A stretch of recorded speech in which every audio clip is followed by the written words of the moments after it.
73년 전 8월 15일에 해방이 선언되고 울며불며 서로 부둥켜 안고 기뻐하다가 드디어 첫 주일을 맞이했습니다. 어느 분의 그 수기를 간증문을 제가 보면서 주일날 성도들이 모여서 서로 눈물바다를 이루면서 찬양을 부르는데 처음에 영광 돌려드리는 찬양 있죠. 오늘 어떤 찬양 우리가 불렀죠?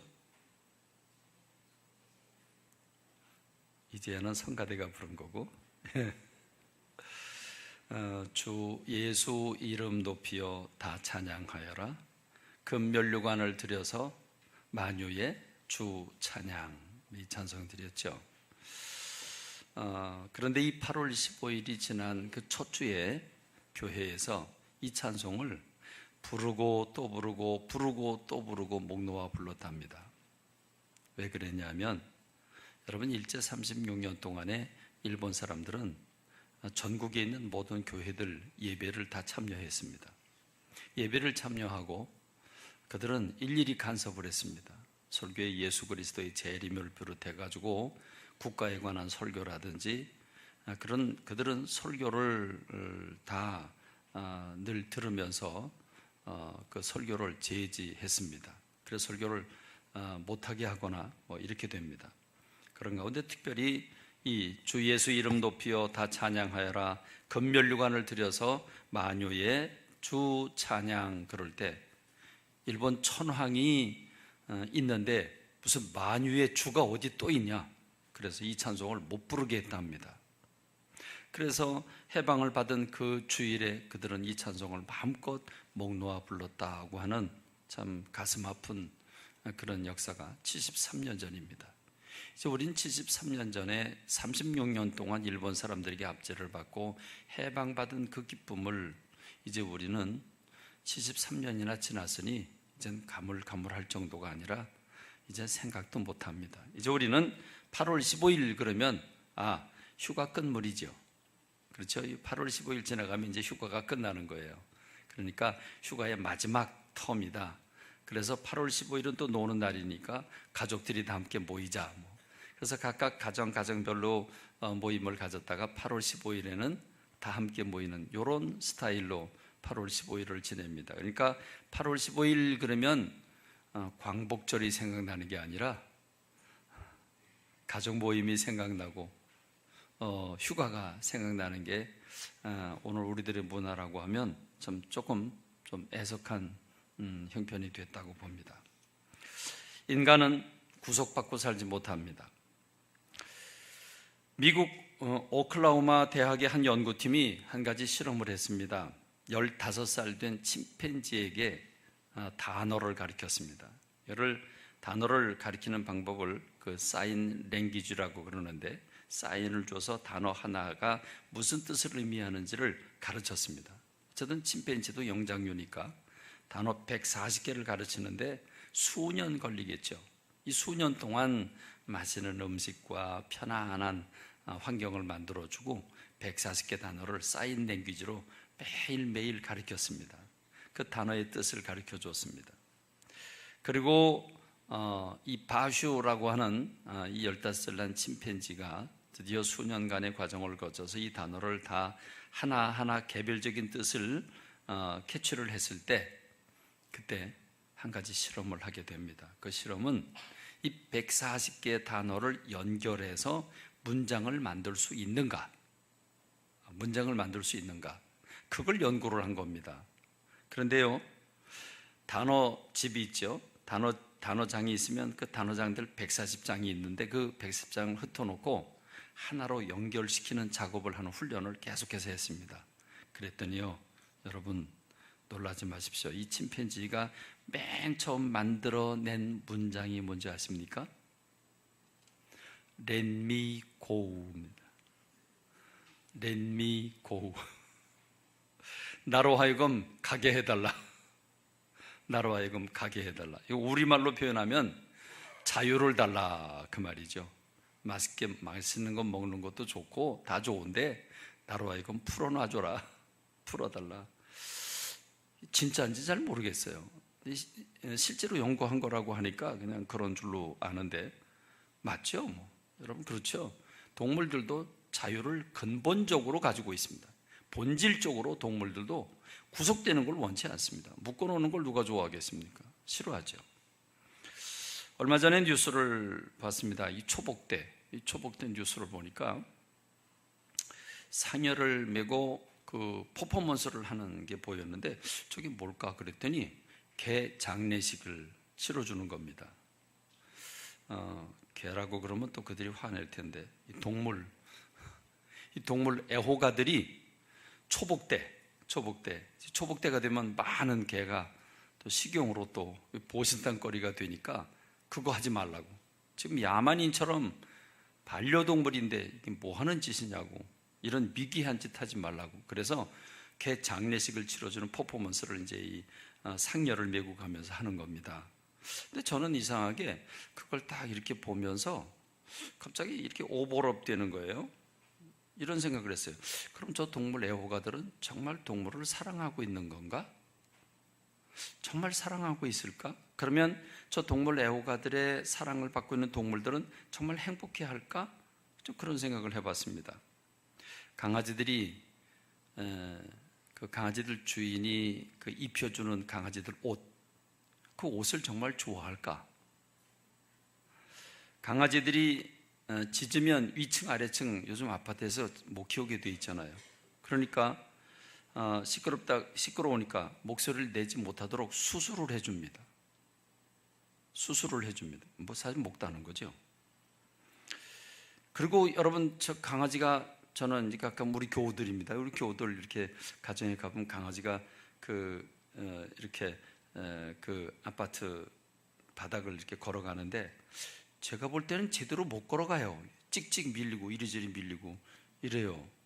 그런 모습을 보면서 강아지들이 아파트 안에서 어른들하고 같이 저렇게 사는 거를 저들은 과연 행복해 할까?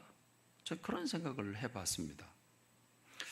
요즘은 반려동물이라고 말합니다. 사실 우리는 반려라고 하는 말은 오로지 배우자에게만 사용을 했습니다. 반려자. 그러면 같이 평생 살아가는 배우자를 의미했습니다. 근데 이제는 반려동물이 그 배우자를 대신하는 그런 역할이 되게 됐는데, 아마 모르긴 하지만 그 강아지들한테 140개의 단어를 가르쳐주고 너로 하여금 이 글자를 조합해봐라. 그러면 Let me go를 외치지 않았을까? 그렇죠? 동물들도 우리는 주인님이 나를 사랑해 주시는 건 고마운데, 옷 입혀주는 것도 고마운데 나는 그 옷 필요 없습니다. 나는 나가고 싶습니다. 여러분 그러지 않을까요? 그렇습니다. 이 침팬지 15살 때 침팬지를 훈련시켰을 때 가지는 결론은 자유를 달라. 나를 풀어놓아 다니게 해달라. 우리는 일본 사람들에게 36년 동안 압제를 받았습니다. 특별히 우리 민족은 이 36년 압제를 도저히 견디지 못해 했습니다.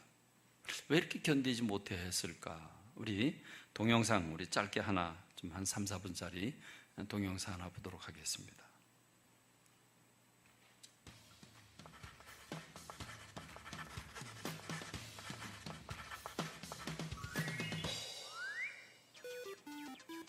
아직 강하죠. 이불 밖은 위험해. 안 돼. 오늘 같은 날 이러고 있으면 안 돼. 왜? 오늘이 무슨 날인데? 태극기 다는 날. 광복절 몰라? 광복절? 태극기 달았어? 광복절? 아, 그런데 정확하게 광복절 뜻이 뭐지? 빛광자에 되찾을 복. 말 그대로 빛을 되찾다. 국권을 되찾았다는 뜻이지. 빛을 되찾다? 국권을 되찾다? 그럼 그전에는 우리나라에 국권이 없었어? 그것은 말입니다. 1910년 8월 우리는 일제의 침략으로 국권을 빼앗기게 되면서 35년간 일제의 지배를 받게 됩니다. 그러다 말입니다. 1943년 독일과 이탈리아, 일본이 일으킨 세계 2차 대전이 연합군에게 유리하게 돌아가게 되죠. 1943년 11월 말에는 영국과 미국, 중국 대표들이 모여 전쟁을 일으킨 일본에 대해 군사행동을 함께하기로 결의하고 한국의 독립 문제를 최초로 의논하게 되죠. 그것이 바로 카이로 선언입니다. 그러는 바지. 일본을 강국시키고 한국 독립을 지원해주자. 그러다가 말입니다.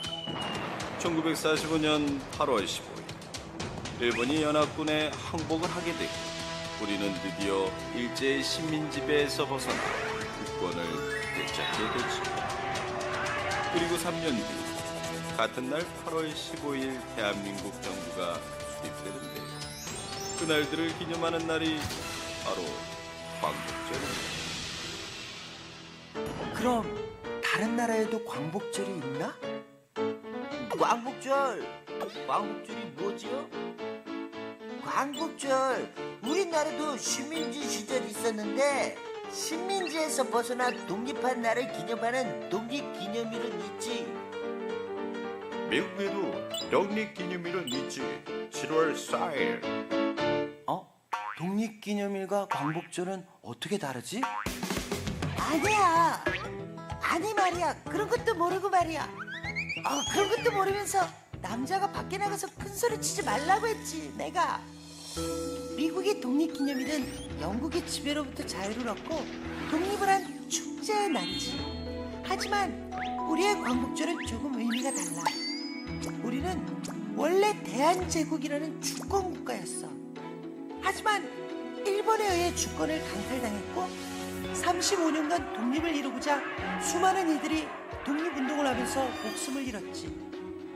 우리는 그런 투쟁 끝에 맞이한 독립인 거야. 그러니까 축하의 의미도 있지만 독립투사들을 추모하는 의미도 크다고 볼 수 있는 거야. 그러니까 태극기를 달았냐고. 우리가 일제강점기 35년간 이 태극기를 달고 싶어도 못 달았다고. 이제 마음껏 달 수 있으니 얼마나 좋아. 아참, 근데 태극기 어디가 위고 어디가 아래지? 안돼, 그것도 몰라? 자, 여기서 퀴즈 내겠습니다. 다음 중 태극기를 제대로 그린 것은 몇 번일까요? B 3번. 맞습니다. 알베르트 역시 한국 사람 하됐네. 이렇게 광복절 같은 경축일에는 복 맨 끝에 달면 되지. 그런데 말입니다. 아이고 깜짝이야. 아저씨 아직 안 갔어? 광복은 되었지만 아직까지 해결되지 않은 많은 숙제들. 그것이 알고 싶습니다. 제대로 청산되지 못한 과거는 우리의 현재와 미래까지도 어둡게 합니다. 그것이 8월 15일 광복절을 우리가 제대로 알고 기억해야 하는 이유이기도 합니다.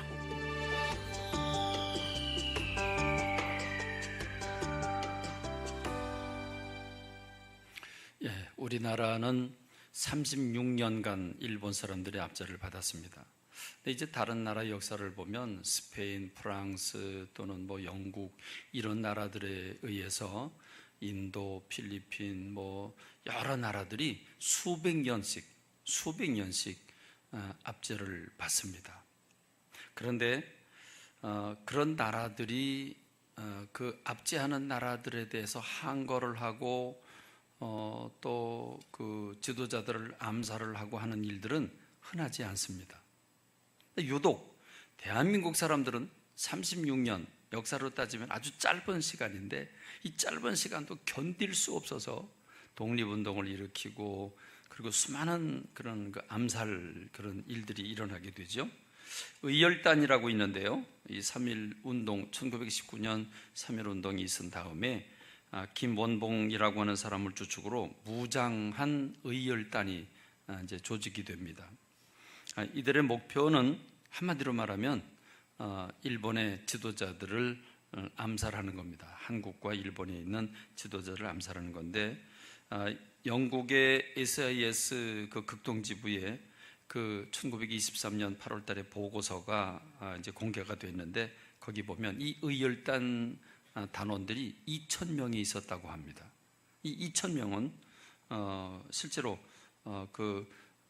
암살하는 것을 이제 주 업무로 삼았던 사람들인데 중국 청도에 독일이 만든 폭탄이 160개를 가지고 있었는데 그 가운데 100개가 한국으로 반입이 됐고 또 나머지는 일본으로 들어갔는데 일본에서도 도쿄에만 50여 명의 암살단이 있었다고 그럽니다. 그러고 보면 우리 한국 사람들은 남의 밑에 있는 것을 도저히 참지 못하는 기질들을 가지고 있습니다. 한국에서 15년 동안 기자 생활을 한 영국 사람 마이클 브린이라고 하는 사람은 한국 사람들이 좀 부패하고 조급하고 당파성을 가지고 있는 좀 잘못된 점도 있지만 그런데 아주 훌륭한 점도 많다고 그러면서 여러 가지 리스트를 그가 쓴 책 한국인을 말한다라고 하는 책에서 기록해 놨습니다. 그 책의 몇 가지를 보면 우리 한국 사람들은 평균 IQ 105를 넘는 유일한 민족이라고 그럽니다. 105 안 되는 분들은 조금 반성을 해야 돼요. 문맹률이 1% 미만인 나라는 대한민국이 유일하다고 그럽니다. 여러분 모르시죠? 미국 문맹률이 상당히 높습니다. 고등학교 졸업했는데 글 못 쓰는 사람 많습니다. 그러고 보면 문맹률이 1% 미만인 나라는 대한민국이다. 미국과 전쟁을 했을 때 3일 이상 버틸 수 있는 8개국 중에 하나가 대한민국이다. 노약자 보호석이 있는 5개국 중에 한 나라가 이제 한국이다. 문자 없는 나라의 유엔이 지금 문자를 만들어 줍니다. 그러니까 말은 있는데 글이 없는 나라의 글을요 한글로 만들어 주고 있어요. 유엔에서 그렇게 하고 있습니다. 그러니까 말은 있는데 글이 없으니까 한글로 그 글을 그대로 적어서 그걸 가르치는 겁니다. 그걸 지금 세계적으로 하고 있고요. 가장 단기간에 IMF 체제를 극복을 해서 세계를 경악시킨 나라가 대한민국이다. 유럽 통계로 세계 여자 미모 순위 1등인 나라가 대한민국이래요. 몰랐어요, 저. 미국 여자 프로골프 상위 100명 중에 30명이나 들어있는 나라. 인터넷 TV 초고속 통신망이 세계에서 최고인 나라. 세계에서 가장 많은 발음을 표기할 수 있는 문자를 가진 나라. 한글은 11,000개 소리를 발할 수 있는데 일본은 300개, 중국은 400개에 불과하답니다. 세계 각국의 유수 대학에서 우등생 자리를 휩쓸고 있는 나라. 2등이 이스라엘, 3등이 독일이랍니다. 그런데 세계에서 가장 기가 센 민족이 대한민국인데 강자에게 꼭 놈자를 붙이는 나라랍니다. 미국 놈, 외놈, 떼놈, 러시아 놈. 그런데 약소 국가에 대해서는 아주 관대한 나라랍니다. 그래서 아프리카 사람, 인도네시아 사람, 베트남 사람, 그러고 보니까 필리핀 놈, 또 아프리카 놈 이렇게 안 한 것 같아요. 근데 미국 놈이에요. 소련 놈이고 그런 것 같아요. 그런데 그가 말한 것 중에 가장 강력한 게 하나가 있는데 한국의 독립운동사에서 나타나는 대인적 기질을 가진 민족인데 중국은 광활한 대륙, 끝없는 사막, 넓은 공원을 가지고 있는 대국인데 스스로 대인이라고 부르지만 천만의 말씀이다. 얼핏 보면 대륙 기질을 가진 중국인이 마음도 넓고 강할 것 같지만 결정적으로 보면 한국보다 기가 약하다. 1932년 일본이 중국의 만주국을 건설하고 1945년 폐망하기까지 13년 동안 난징 대학살을 포함해서 일본에 의해서 죽임을 당한 중국 사람이 3,200만 명이라고 그럽니다. 일본 놈들 참 못된 일을 많이 했어요. 그런데 중국인이 일본 고위층을 암살한 경우는 전혀 없답니다. 그런데 한국은 35년 동안, 13년이 아니고 35년 동안 3만 2천 명, 그러니까 중국 사람들에 비하면 1000분의 1 숫자밖에 죽음을 당하지 않았는데 일본 고위층 암살 시도와 성공 횟수는 세계가 감탄할 정도라고 그러죠. 1909년에는 안중근 의사를 통해서 하얼빈 역에서 전 일본 총리 이토 히로부미를 살해했습니다. 1932년은 이봉창 의사가 도쿄에서 일왕 일본 천황에게 폭탄을 던졌습니다. 같은 해 윤봉길 의사가 상해에서 폭탄을 던져서 상해에 있는 그 8기군 시라가와 대장 등 일제 고위 장성 10여 명이 살상을 당했습니다. 1926년에는 나석주 의사가 민족 경제 파탄의 주범인 이 식산은행 동양척식 주식회사에 폭탄을 투척하고 조선철도회사에서 일본인을 저격한 뒤 자살을 했다고 그럽니다. 중국 사람들은 대국이라고는 하지만 순응하는 민족입니다. 거의 대부분의 나라가 수백 년간 통치를 받을 수 있었던 것은 순응하고 있기 때문입니다. 근데 한국 사람들은 남의 밑드는 것을 도저히 못 견디죠. 그러니까 나라를 잃었을 때 필사적으로 독립운동을 하게 되는 것이 바로 그 동기입니다. 이거는요, 우리 믿음의 사람도 똑같아요. 다른 나라에 가서 선교사님들이 선교를 엄청나게 하죠. 온몸 던져서 합니다. 희생적으로 합니다. 그런데요, 한국 사람이 한국 사람 밑에서 잘 못해요. 그래서 선교사님들이 서열을 못 정해요. 각각 따로따로 플레이를 따로 해야 효과가 있지, 같이 하면 싸워요. 이 참 묘해요. 이게. 왜 그럴까요? 특별히 대한민국 사람들이 왜 유독 더 할까요? 그 이유는 잘 모르겠지만 우리 민족성이 자유를 갈망하고 누구 밑에 있는 걸 못 견뎌하는 이 기질은 하나님께서 인간을 창조하신 창조 본래의 기질이라고 전 믿습니다. 창세기 1장 27절로 28절에 보면 하나님께서 인생들을 흙으로 창조하시고 그 코에 생기를 불어넣으셨는데 이 과정을 하나님의 형상대로 창조하셨다 이렇게 표현합니다. 하나님의 형상이란 하나님의 영적인 성품을 따라서 인간을 지으심으로써 인간이 생각하고 느끼고 결단하는 그런 인격을 가진 존재로 부름을 받게 됩니다. 이 인격은 자유를 기본으로 하고 있죠. 그래서 자유의지, 선택의 자유가 주어진 것이 인간입니다.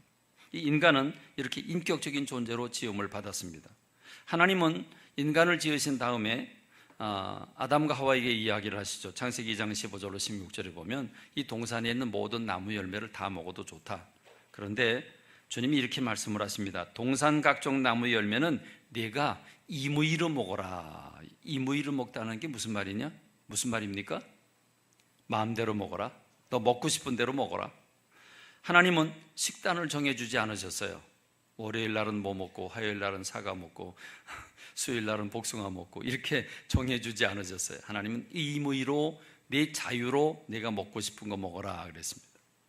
2장 19절에 보면 하나님이 동물들과 또는 새들과 이런 여러 가지 하나님의 그 피조세계를 창조해 놓으신 다음에 그 이름들을 짓게 하셨습니다. 그런데 여러분, 하나님이 지으셨으니까 하나님이 이름을 줘놓고 야 이건 코끼리다, 너 코끼리다, 잘 기억해라, 이거 코끼리라고 그래라, 그거 바꾸지 마라, 뭐 이럴 수도 있는데 하나님 그러지 않으셨어요.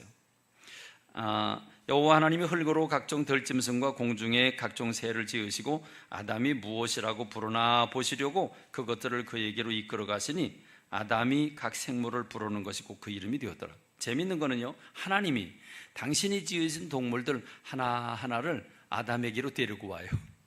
아담에게로 데리고 오면 아담이 이름을 지어주는 겁니다. 이해가 되십니까? 아담이 지어준 겁니다.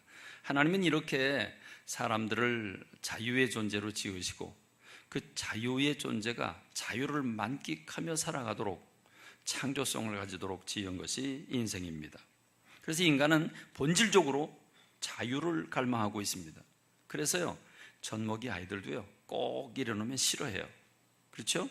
특별히 여러분 아이들까지도 억압하는 걸 싫어하는데, 구속하는 걸 싫어하는데, 여러분 이제 청소년기가 돼서 이제 독립할 때가 되는 그 시기가 사춘기 아닙니까?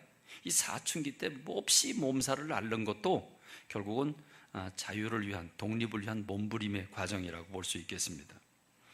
갓난아기도요 8개월 정도 되면, 학자들의 의견에 의하면 8개월 정도 되면 그 아이에게 이렇게 턱받이 만들어주고, 그리고 이게 막 흘리는 거 전혀 신경 쓰지 말고 그 아이가 스스로 밥을 먹게 숟가락을 주랍니다. 그럼요 난리가 나겠죠. 여러분, 근데 그렇게 해줘야 그 아이가 독립심이 자라게 되고 머리가 좋아진답니다. 근데 우리는요, 3살, 4살이 되고 5살이 돼도요, 엄마가 뒤쫓아다니면서 먹여요. 그걸 붙잡아 놓고 어떻게 하든지 먹이려고 그래요. 그러니까 아이들은 의지력만 늘어가고요. 엄마가 특별히 할머니들이, 그렇죠? 할머니들이 그렇게 하니까 의뢰 그렇게 해주길 바라고 애들은 거기에 이렇게 자라게 돼요. 거기 맞춰서 자라게 돼요. 그런 얘기를 합니다. 그런 면으로 우리가 생각해 보면 사랑이라고 하는 게 구속이 아니지 않습니까? 사랑은 구속이 아닙니다. 근데 우리는 사랑에는 자유가 들어있고 평안함이 들어있고 자유에는 질서와 조화가 들어있는 게 사랑인데 우리는 사랑을 구속으로 생각하는 경향이 참 많습니다. 다시 말하면 딸을 말할 수 없이 사랑하는 엄마가 있었는데 이 엄마가 딸이 커가면 커갈수록 세상의 유혹에 빠져들어가는 걸 걱정하고 그래서 그거로부터 막아주기 위해서 규율이 가장 엄격한 대학에 진학을 시킵니다.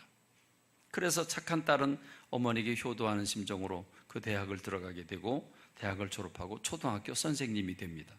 그런데요, 엄마는 주말이 되면 200마일이 넘는 거리, 그래서 일부 예배 때 얘기했더니 우리 조정 집사님이 320km래요. 320km. 여기서 서해안이죠. 그러니까 320km 떨어져 있는데 매주 주말이면 가서 딸을 데리고 와가지고 주말을 같이 보내고 또 태워다 주고 옵니다. 그러니까 이 엄마의 열정과 극성이라고 하는 건 말로 표현할 수 없는데 왜 그랬을까? 혹시 주말 잘못 보내고 술 먹고 마약 먹고 타락할까 봐 그래서 일부러 데려오는 겁니다.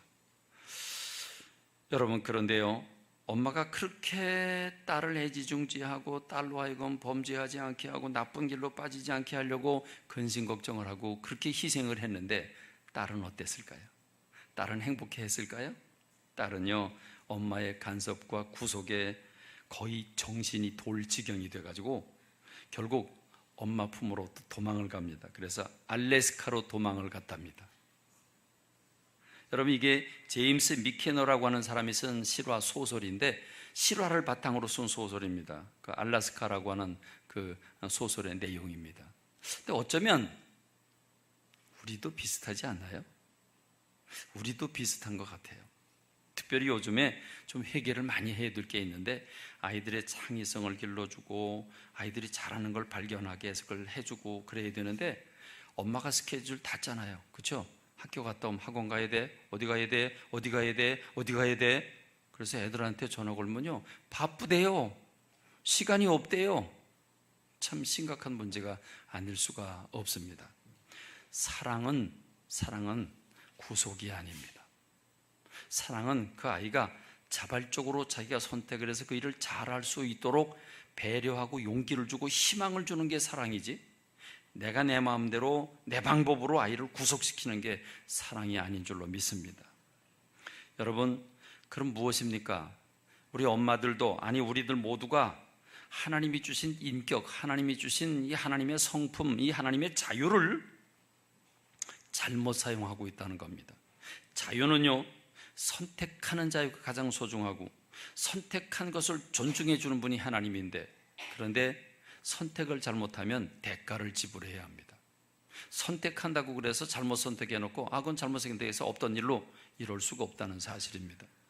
창세기 2장 16절에서 하나님께서 모든 동산에 있는 그 나무 열과를 네 마음대로 이무이로 먹어라 그랬지만 단 한 가지 동산 중앙에 있는 선악과만큼은 먹지 마라. 그걸 다 먹으면 정령 죽으리라 라고 하십니다. 왜 그러셨을까요?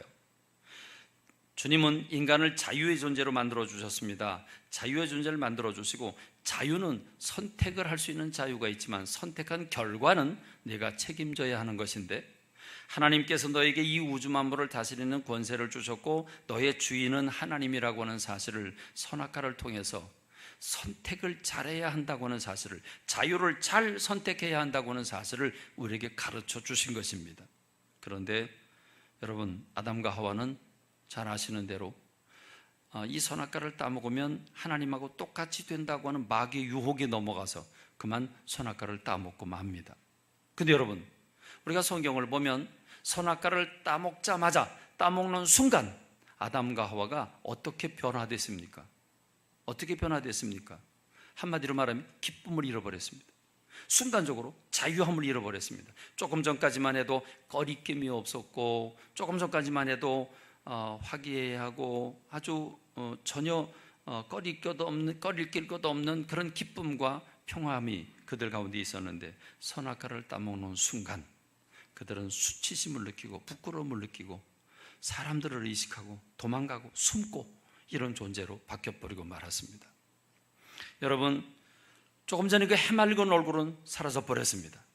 조금 전에 거리낌 없는 그 얼굴은 금방 다른 사람을 향해서 낯설어하고, 그리고 서로 삿대질하면서 저 사람 때문에, 이 사람 때문에, 뱀 때문에 그러면서 죄를 전가하는 사람들로 전락해버리고 맙니다.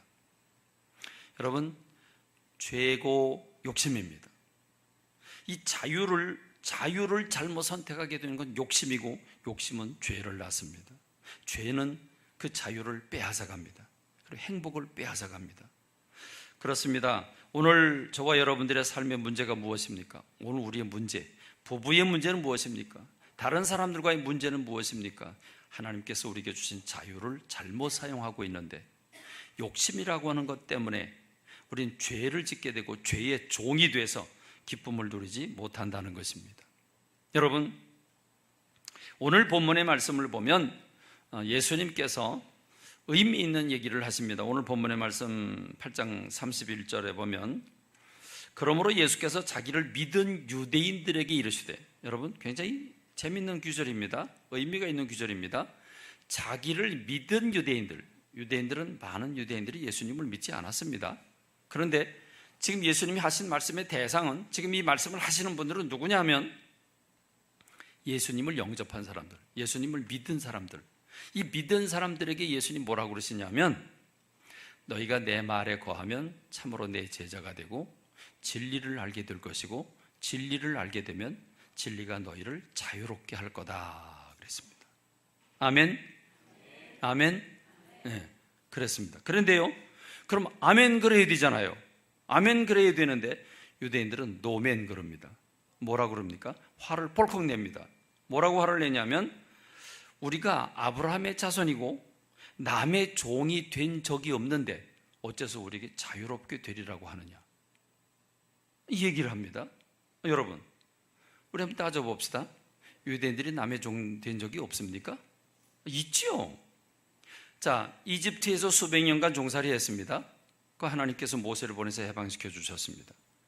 그리고 젖과 꿀이라는 자유의 땅에 보내주셨지만 그들은 계속해서 불순종함으로써 남의 나라의 공격을 받습니다. 그러다가 나중에 바벨로니아, 아수르와 바벨로니아라고 하는 나라에 완전히 멸망을 당해서 끌려갑니다. 나라가 망했습니다.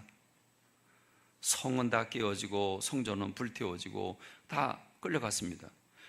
포로로 끌려가서 거기서 페르시아 왕 때 해방을 받아서 돌아오지만, 페르시아의 지배를 받고 이어서 헬라의 지배를 받고 이어서 로마의 지배를 받고 예수님이 이 땅에 오실 때에는 로마가 이스라엘을 지배할 때입니다. 여러분, 이스라엘의 지금 왕이 헤롯 왕인데, 이 헤롯 왕은 로마가 임명한 왕입니다. 그러니까 그거는 이스라엘의 좀 자주 국가가 아니죠. 좀 로마의 속국입니다. 로마가 지배하는 나라입니다. 그러면요, 여러분 지금 이들이 얘기하는 게 우습지 않습니까? 이들이 뭐라고 얘기를 합니까? 우리가 아브라함의 자손이고 남의 종 된 적이 없는데 어째서 우리 보고 자유롭게 되리라고 말씀하시느냐? 이거 화낼 일이 아니에요. 그렇죠? 화낼 일이 아니에요. 당연한 얘기예요. 근데 여러분, 이들이 왜 화냈을까요? 왜 화를 냈을까요? 여러분, 이들은요 잘못된 자존심을 가지고 있었습니다. 잘못된 자존심이요. 무슨 자존심입니까? 우리는 선택받은 민족이다. 우리는 거룩한 백성들이다. 그래서 선민, 성민 의식이 남달랐습니다. 그러니까 비록 바벨론 포로로 끌려가 있어도 바벨론 사람들이 노래 불러라 그러면 노래 안 불렀습니다. 무슨 말인지 이해하시죠? 자존심이 센 거죠. 우리가 하나님의 백성으로 세계 유일하게 하나님의 선택받은 백성들인데 바벨론 너놈들이 우리를 끌고 갔다고 우리가 거기서 너들 지금 종인 줄 알아? 우린 종 아니야. 무슨 말인지 이해하시죠? 로마의 압제를 받고 있지만 우린 지금 로마의 압제를 받고 있지 않아. 이렇게 얘기하는 겁니다. 우린 종 아니야. 종인데 종 아니래요. 무슨 말인지 이해하시죠? 못된 자존심만 센 겁니다. 못된 자존심. 무슨 말입니까? 자기 사랑입니다. 자기 사랑. 그러니까 여러분 이 잘못된 자기 사랑은 이게 교만함으로 또는 열등감으로 우월감으로 나타나게 되어 있습니다. 그러니까 지금 유태인들은 철저한 자기 사랑, 자기 우월감 그리고 자기 교만함 이런 걸로 똘똘 뭉쳐져 있습니다. 그래서 예수님을 배격하는 겁니다. 그런데 예수님을 영접한 사람들마저도 예수님께서 너희가 내 말에 거하면 너희가 진리를 알게 되고 진리가 너희를 자유하게 될 거다. 아멘. 그래야 되는 건데 그들은 화를 냈습니다. 우리가 왜 남의 종이라고 그러냐? 예수님이 핵심을 짚어주시죠. 진실로 진실로 너희에게 이르노니 내가 정말 너희에게 얘기하는데 누구든지 죄를 범하면 죄의 종이 돼. 이 말씀을 하십니다. 그렇습니다. 죄가 우리를 지배하면 죄가 우리의 주인이 되고 우린 죄의 종이 되게 되는 줄로 믿습니다. 여러분 우리가 일상생활에서 느끼지 않습니까? 죄의 원인은 욕심이고 욕심을 부리게 되면 욕심으로부터 자유롭게 되지 못해요. 욕심을 내려놓으면 자유로워지는데 그 자유롭지 못해요. 내가 내 자식 요렇게 키워야 돼, 얘는 요렇게 돼야 돼. 그러면요 그것 때문에 늘 노심초사하게 되고 염려하게 되고 조금 전에 비유를 드린 것처럼 그 사람처럼 그 엄마처럼 그렇게 됩니다. 여러분 내가 이런 사람 돼야 돼, 난 이런 사람이야. 근데 누가 뭐라고 그러면 못 견디죠. 못 견딥니다. 그건 칼부림 납니다. 왜요? 나라고 하는 사람에 대한 나 중심의 자존심을 갖고 있기 때문입니다. 나 중심의 욕심을 갖고 있습니다. 그래서 여러분 명예의 밭, 인기, 명예의 맛, 인기 한번 누리기 시작을 하면요 그 인기가 떨어지면 못 살아요. 그렇죠? 못 살아요. 그래서 여러분 결심하지 말아야 될 결심하는 연예인들 많이 찾아보죠. 여러분 권력에 한번 발을 들이면 빠져나오지 못한다고 그러죠. 우리 뭐 권력의 맛을 안 봤기 때문에 잘 모르는데 권력에 한번 발을 들여놓으면 빠지지 못한다고 그럽니다. 이게 욕심이요, 그 권력에 대한 욕심, 그러면 그 욕심이 그 사람을 중독으로 종으로 만들어 버리게 됩니다.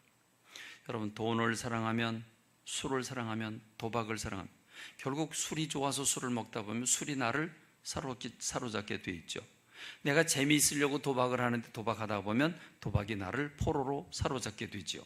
그래서 중독성이 나타나게 되고 중독이 나를 족쇄를 채우게 되고 결국 종이 되고 노예가 되는 겁니다. 예수님이 하신 말씀입니다. 욕심이 자라나서 죄가 되는데 이 죄가 그 사람을 종으로 다스리게 된다는 말입니다. 그렇습니다. 이 죄의 근원은 자기 사랑입니다. 자기 사랑, 자기 욕심입니다. 그 욕심으로 자기 것을 구축해 나갈 때 그때 그 사람은 그 죄의 종이 되게 됩니다. 그래서 여러분 오늘 본문 말씀에서 비록 죄를 지으면 죄의 종이 되지만 예수님은 이렇게 말씀을 하십니다. 그러므로 아들이 너희를 자유케 하면 너희가 참으로 자유로우리라. 할렐루야. 그렇습니다. 예수님이 이 땅에 오신 목적은 이렇게 자기를 사랑하고 자기 의에 빠져서 죄의 종로로 타는 인생들을 구원하기 위해서 이 땅에 오셨고 이 부분을 가리켜서 누가복음은 아주 리얼하게 이사야 선지가 예언한 것을 그대로 말씀하고 있죠. 가난한 자에게 복음을 전하게 하시려고 내게 기름을 부으시고 나를 보내서 포로된 자에게 자유를, 눈먼 자에게 다시 보게 함을 전파하며 눌린 자를 자유케 하기 위해서 이 땅에 오셨다. 그렇습니다. 예수님 우리를 자유케 하시려고 오셨습니다. 해방시키시려고 오셨습니다. 그렇습니다. 주님 우리에게 죄에 매여 살지 아니하고 우리들로 자유롭게 살고 행복하게 살기 위해서 이 땅에 오신 줄로 믿습니다.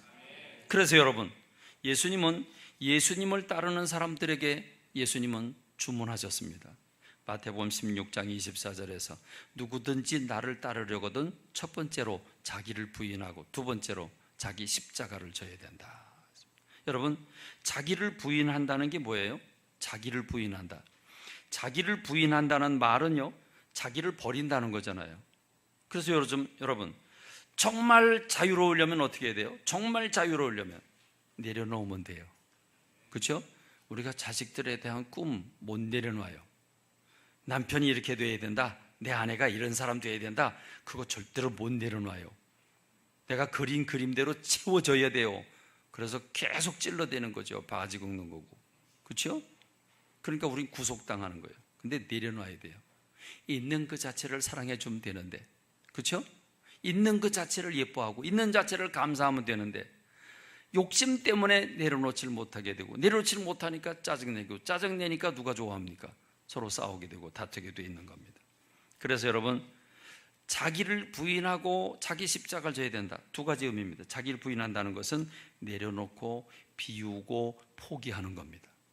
비울 때, 내려놓을 때, 여러분, 그때 우리는 자유함을 얻게 되는 줄로 믿습니다. 여러분, 조급하면 문제가 생기는데, 그래서 느림과 여유가 있을 때 살 맛이 나는 줄로 믿습니다. 느림과 여유는요, 조급이 왜 생겨요? 빨리 뭐 해야 된다, 빨리 뭐 해야 된다, 그럴 때 조급증이 생깁니다.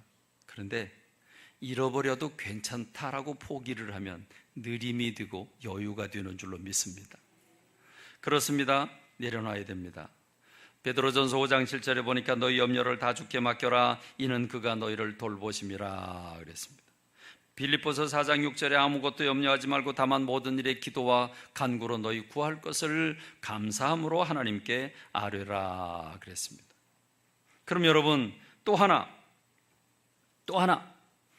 그러면 자기 부인은 내려놓고 비우고 포기하는 거라고 한다면, 그럼 자기 십자가를 지는 건 뭘까요? 자기 십자가.